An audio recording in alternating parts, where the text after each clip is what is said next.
So the problem turned out to be more than just the missing check valve. There's some problem with the gas tank. So I got to remove the gas tank. In order to remove the gas tank, I have to pull this pin here, and there's a pin here, and this pin won't clear the flywheel, so I have to take the flywheel off. So I put a blind bearing puller behind it, and then I use this bearing puller to pull the flywheel off. Unfortunately, the gas tank would not fit, would not drop down between these two wooden things, so I had to take it off there to drop the gas tank and clean it out and inspect it. And it did turn out to be the filter was plugged up. Okay, it's a good thing I took this thing off of here, because it didn't need a check valve up here. There's already one built into the bottom, but I need to take it apart and clean it out. It's got a little screw there. Okay, there it is apart. There's the brass ball. And there's the screw thing that fits in the end. And of course brass is better because it won't rust. I shined up the little check valve just to make sure that it's sealed well. Check valve goes in there, and this is the retainer that screws in, and I signed up this end of it too, just to make sure there's no dirt or anything that clog it up or keep it from sealing well. So to check one of these things, you can just shake it. You can feel the ball rock and roll in there, and then blow on this side, and it should seal. And then suck on it, and it should let air in, or gasoline in effect, but air for testing. Well, I've got the flywheel off. I'll go over some of the parts of the engine and how it works. This is the fuel tank in here, the muffler.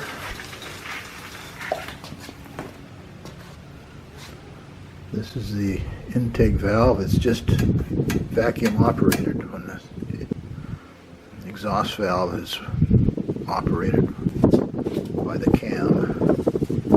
Okay, there's the working parts. It's timing gears. Like with any two-stroke or four-stroke engine, I mean, the cam gear is twice the size of the drive gear. This cam gear also drives the flyball governor. This is called a flyball governor. The faster it goes, the farther out these weights go. As those weights go out, they push this lever here. That lever comes out, it pushes in here, and it catches the exhaust valve and holds it open. So it freewheels. It's a hit and miss engine. And the way it governs speed is this flywheel governor holds the exhaust valve open.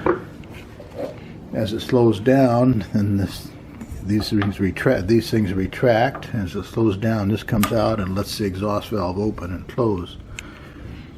When the exhaust valve is held open, then there's no vacuum, and there's no gasoline is drawn in through the mixer. And that's the mixer down there, so it saves fuel. Okay, this would be the speed control. As this would be the low speed here, and that would be the high speed. Okay, this is the tripolar mag, which is a low tension magneto. It's only about 12 volts, and the magneto does not need to spin. All it has to do is flick, and so when it fires, it flicks it like that. I'll show that in a minute here.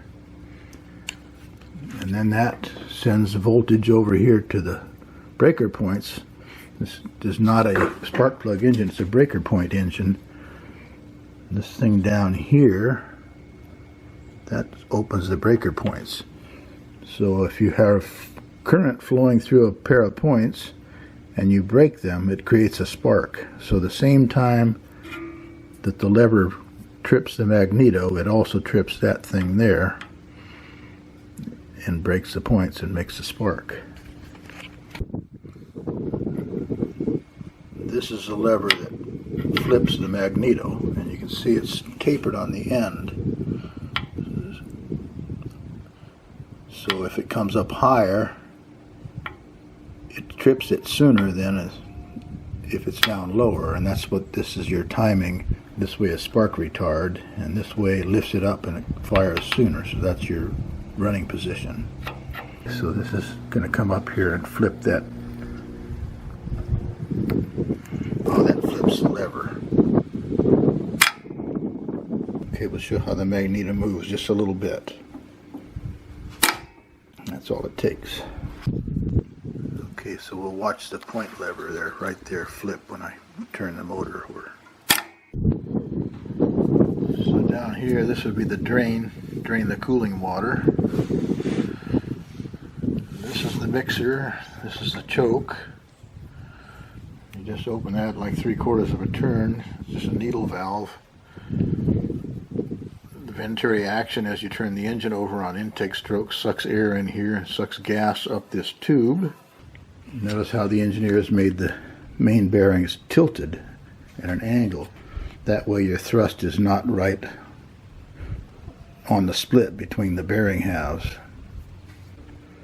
Okay, to make it easier to beat this back on, you don't want to beat too hard on it, but you put a wedge in here, and this splits it apart and makes it a little bit bigger and makes it a little bit easier to beat on. And of course I greased that and cleaned it up real good and all that. Anything metal, you mess the end up.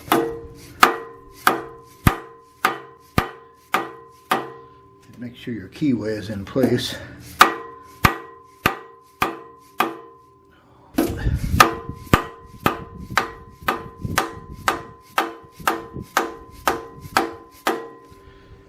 Okay, I'm going to put something over that.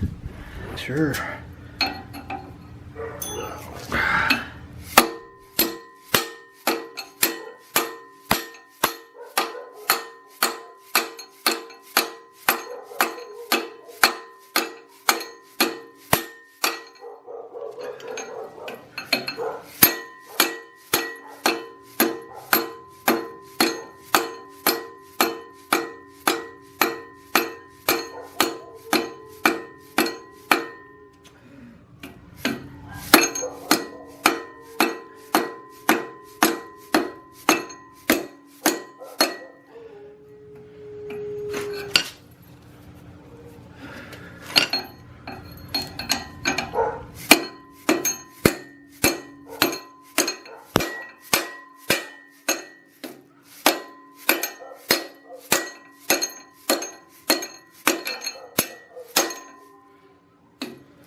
Alright, put the pinch bolt in and I'm good.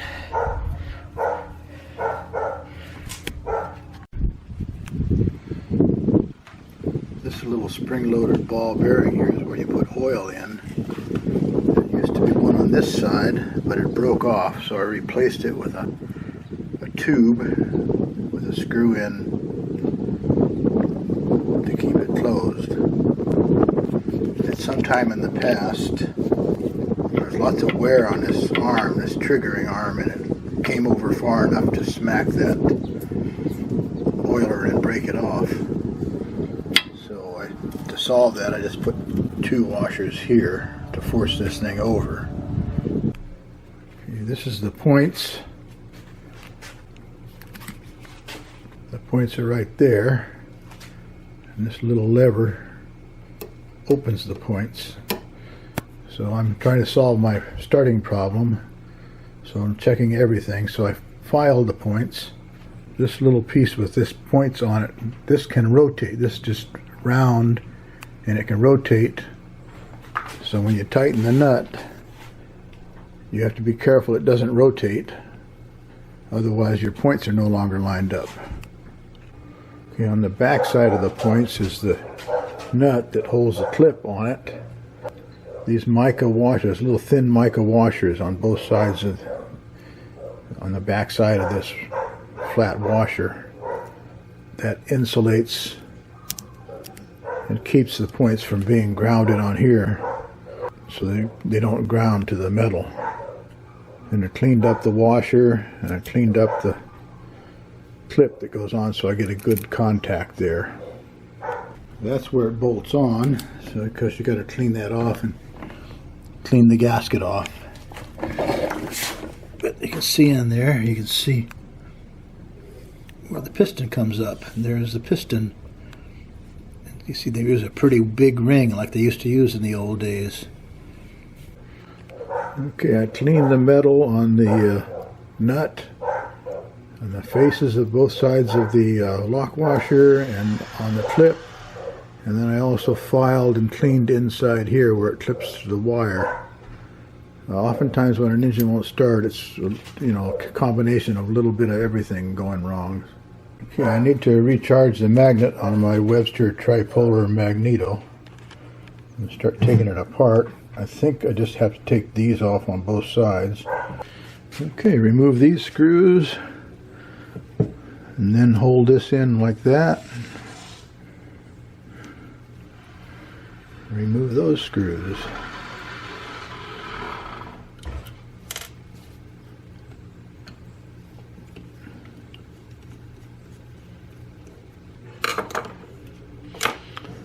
Take that like that. You can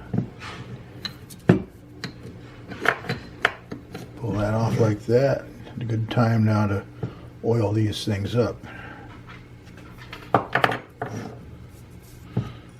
Okay, it looks like this band goes all the way around and is put together here. I'll have to figure out how to take this apart right here to get that band off of there. Okay, it looks like these are just crimped over each other, so you just have to bend them out.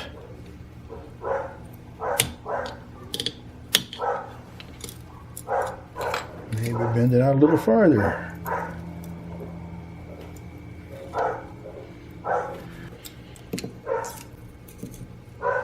There.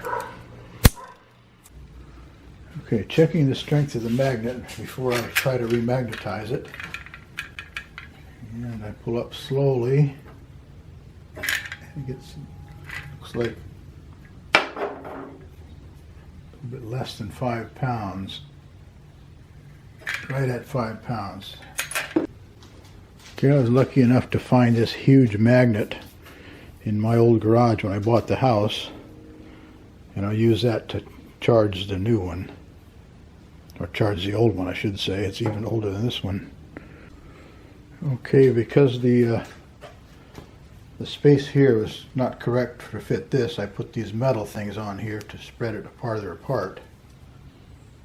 And then I want to make sure I get the polarity right. So I go like that, and that tells me where I want to be. I'm going to put that on there.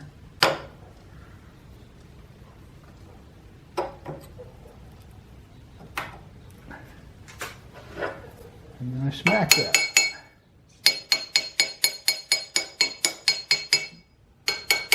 I don't know why, but it's supposed to help align the molecules for making better electricity, or better magnetism, I should say.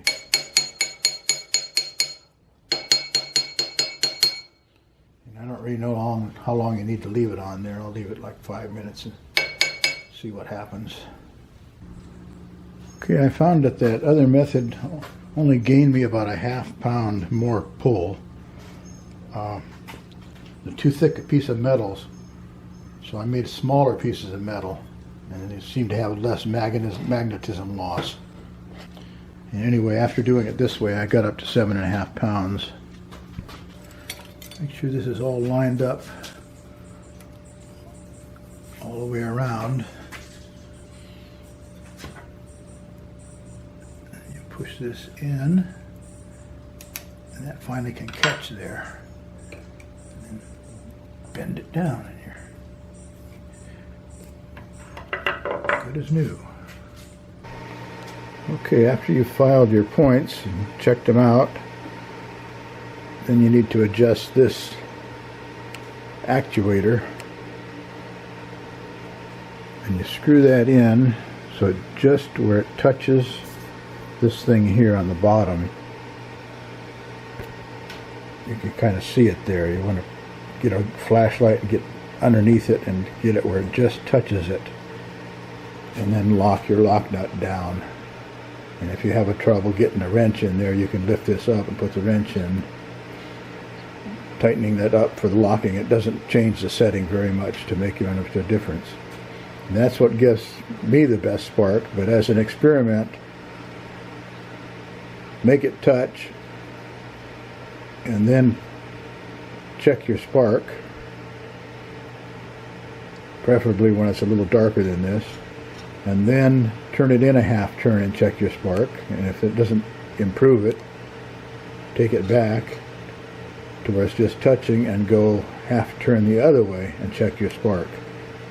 And whichever gives you the best spark, that's where you lock it down. Okay, this is how you trip it to make it to check the spark.